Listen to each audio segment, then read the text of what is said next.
बापू बेगडे आणि त्यांचे समर्थक किशोर बेगडे असेल, संदीप बेगडे असेल यांनी त्यांना अश्लील भाषेमध्ये शिवीगाळ करून जीवे मारण्याची धमकी दिली। लोणावळा शहर पोलीस ठाण्यामध्ये गुन्हा नोंद केलेला आहे आणि कायद्याच्या चौकटीतून कारवाई केली जाईल। नंबर 1 माणूस 1 क्रमांकाचा आणि मताधिक्य सुद्धा 1 क्रमांकाने झाला पाहिजे। 2 नंबरचा विषयच नाही आपला करत होता त्यावेळेस त्यांनी काही चित्रीकरण करत असताना त्या माध्यमातून दाखवलं तर अपक्ष उमेदवार बापू बेगडे आणि त्यांचे समर्थक किशोर बेगडे असेल, संदीप बेगडे असेल यांनी त्यांना अश्लील भाषेमध्ये शिवीगाळ करून जीवे मारण्याची धमकी दिली। हा छत्रपती शिवरायांच्या विचारांचा महाराष्ट्र आहे, इथं अशी धमकी खपून घेणार नाही, कायद्याच्या भाषेमध्ये उत्तर देऊन। त्याच्यामुळे लोणावळा शहर पोलीस ठाण्यामध्ये गुन्हा नोंद केलेला आहे आणि कायद्याच्या चौकटीतून कारवाई केली जाईल। त्याच्यामुळे मला आवर्जून मावळकरांना सांगायचंय, महिलांच्या बाबत जर कोणी अश्लील विधान करत असतील तर कायद्याच्या चौकटीतून कठोर कारवाई केली जाईल। कोणाची हैगाई करणार नाही। खबरदार जर महिलांना कोणी बोलत असेल तर महिलांच्या बाबत कोणीही बोललेलं खपून घेतलं जाणार। हा छत्रपती शिवरायांच्या विचारांचा महाराष्ट्र, हा साधू संतांच्या विचारांचा महाराष्ट्र। त्याच्यामुळे तुमच्याबद्दल जरी कोणी अशी विधानं करत असेल, कोणी असं बोलत असेल तर तातडीने गुन्हा नोंद करा।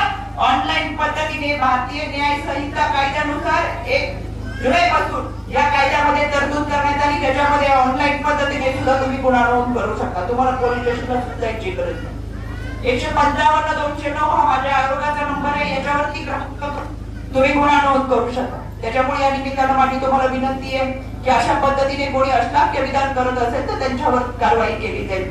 पुढे एकदा अण्णांनी खूप कामं केलेली आहेत। माझ्या छोट्या बहिणीने सुद्धा सांगितलं, म्हणजे लहान लहान मुलं सुद्धा बोलतात अण्णांनी किती कामं केली। त्या विरोधकांना अण्णा जेव्हा बरोबर स्पर्धा करता येत नाही किंवा फक्त टीका करणं हे काम असतं, त्याच्यामुळे तुझ्या बरोबरची स्पर्धा कोणीच करू शकत नाही, पण टीका करू शकतील। टीका करणाऱ्यांना आपल्याला 20 तारखेला मतदान करून उत्तर द्यायचंय। आपल्याला 20 तारखेला 1 क्रमांकाचं बटन सुनील अण्णा शेळके चिन्ह घड्याळासमोरचं बटन दाबून अण्णाला प्रचंड मताने विजय करायचे। नंबर 1 माणूस 1 क्रमांकाचा आणि मताधिक्य सुद्धा 1 क्रमांकाने झाला पाहिजे।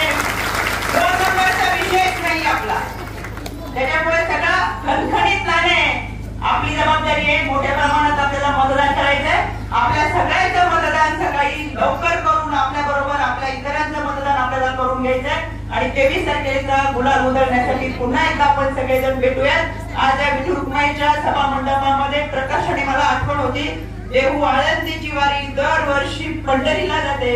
या वारीमध्ये जाणारा वारकरी ऊन वारा पाऊस झेलत पंढरीच्या विठुरायाच्या दर्शनाची आस घेऊन जातो।